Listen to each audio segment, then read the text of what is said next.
भगवान शंकर ने पिप्लाद से कहा, तुम उस दानी के पुत्र हो जिसके आगे देवता भी भीख मांगने को मजबूर हो गए थे।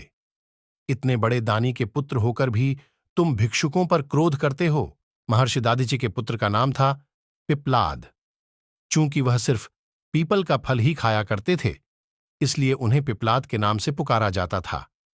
अपने पिता की तरह पिप्लाद भी बहुत तेजवान और तपस्वी था। जब पिप्लाद को यह पता चला कि देवताओं को अस्थि दान देने के कारण उनके पिता की मृत्यु हो गई, तो उन्हें बहुत दुख हुआ। आगा बबूला होकर उन्होंने देवताओं से बदला लेने का निश्चय किया। यही सोचकर वह शंकर भगवान को खुश करने के लिए उनकी तपस्या करने लगा। उनकी तपस्या से अंततः शंकर भगवान खुश हुए और पिप्लाद से वरदान मांगने को कहा। पिप्लाद ने भगवान से प्रार्थना की, हे आशुतोष, मुझे ऐसी शक्ति दो जिससे मैं देवताओं से अपने पिता की मृत्यु का बदला ले सकूं। भगवान शंकर तथास्तु कहकर अंतर्ध्यान हो गए। उनके अंतर्ध्यान होने के तुरंत बाद वहां एक काली कलूटी लाल लाल आंखों वाली राक्षसी प्रकट हुई। उसने पिप्लाद से पूछा, स्वामी आज्ञा दीजिए, मुझे क्या करना है? पिप्लाद ने गुस्से में कहा, सभी देवताओं को मार डालो। आदेश मिलते ही राक्षसी पिप्लाद की तरफ झपट पड़ी। पिप्लाद अचंभित हो चीख पड़ा, ये क्या कर रही हो?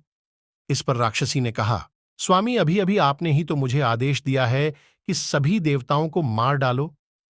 मुझे तो सृष्टि के हर कण में किसी न किसी का वास नजर आता है। सच तो यह है कि आपके शरीर के हर अंग में भी कई देवता दिख रहे हैं मुझे, और इसीलिए मैंने सोचा कि क्यों न शुरुआत आपसे ही करूं। पिप्लाद भयभीत हो उठे। उन्होंने फिर से शंकर भगवान की तपस्या की। भगवान फिर प्रकट हुए।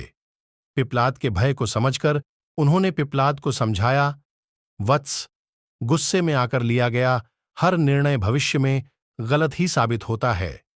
पिता की मृत्यु का बदला लेने की धुन में तुम यह भी भूल गए कि दुनिया के कण कण में भगवान का वास है। यह सुनते ही पिप्लाद का क्रोध शांत हो गया और उन्होंने भगवान से क्षमा मांगी। इस तरह एक बार फिर देवत्व की रक्षा हुई।